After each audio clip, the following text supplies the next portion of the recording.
What's the difference between our organization based on the modern concept, Western concept, and the organization based on Bay'ah? What's the difference, basic difference?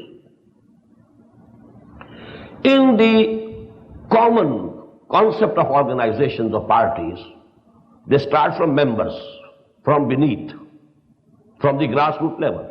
This is the basic membership. Now the members have the right to elect their Amir.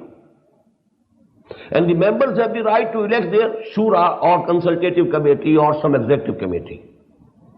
And now there will be some formula how the authority will be distributed and divided among the Amir and the executive committee or whatsoever you call it, managing committee.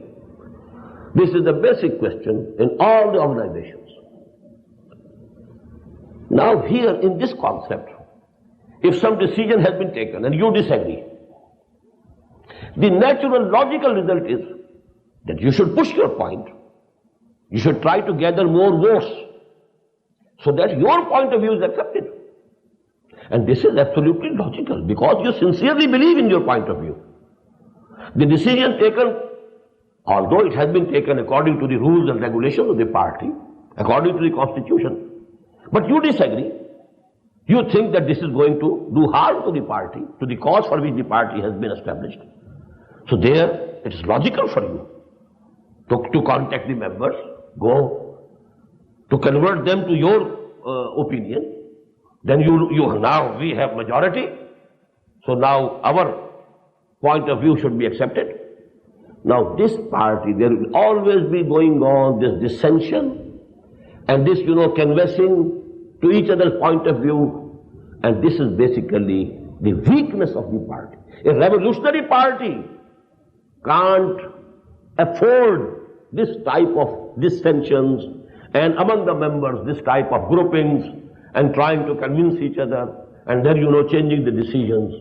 This is actually not compatible with the concept of a revolutionary party. But what happens in a party based on Bay'ah?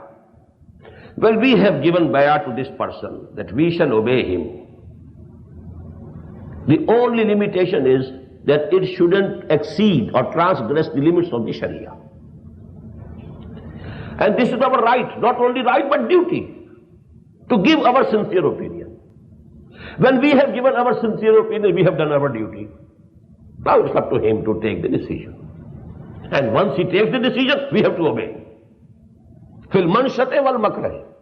Whether we agree with it or not, we have to obey. Whether we feel inclined to do it or we have to force ourselves to do it, we have to obey.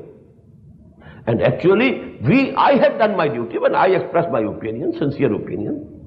Now after that, the decision rests with the Amir. He will take the decision.